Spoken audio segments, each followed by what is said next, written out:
5:03, turning now to COVID-19. Omicron is now in Houston in full force, according to Houston Methodist. Yeah, that variant now responsible for 82% of the new cases at Methodist. Michelle Choi is live in the Med Center this morning. Michelle, unfortunately, this has got to be a familiar feeling for so many frontline workers. Yeah, Dave and Kimberly, your heart just goes out to our healthcare workers who say they feel like they just can't catch a break. Now, this new threat comes as we're heading into year 3 of the pandemic. Now, this new variant, guys, may be milder than Delta for those who've been vaccinated, but it's more contagious, which is why experts are concerned. And talk about rapid growth.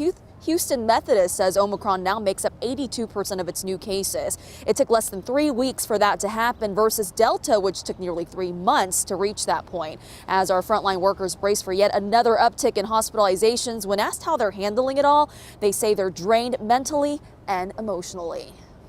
The staff is truly exhausted because we've been through this. And even though we are getting better at treating COVID and we understand the illness much better than what we did 2 years ago, I mean, people are still scared. People are tired.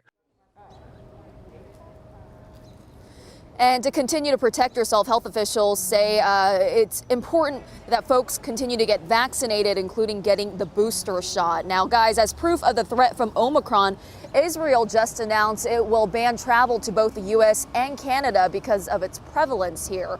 President Biden plans to speak about the battle against COVID-19 and plans to bring federal help to communities nationwide tomorrow. Dave. Michelle Choi live in the medical center this morning. Michelle, thank you. And the Omicron variant has experts warning of an unprecedented rise in COVID infections around the country. The director of the National Institutes of Health believes the United States could soon reach 1 million new cases a day. That'd be nearly 4 times last winter's peak. When you have so many infections, even if it is less severe, that overcomes this slight to moderate diminution in severity. Of course, this latest surge hitting as millions of Americans prepare to travel for Christmas.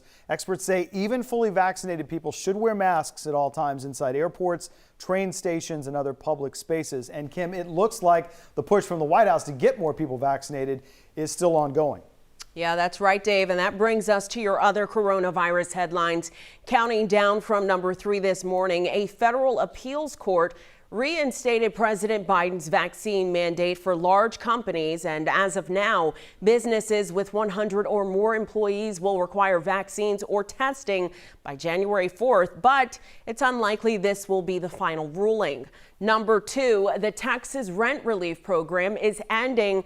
Governor Greg Abbott announced Friday that the program had committed 95% of its funds. So if you still need help with rent, reach out to local city or county services, which brings us to number 1 this morning. Vaccines could soon come to even more Americans. Pfizer submitted paperwork to the FDA on Thursday seeking a full license of its vaccine. This will expand its approval to kids, including 12 to 15 years old.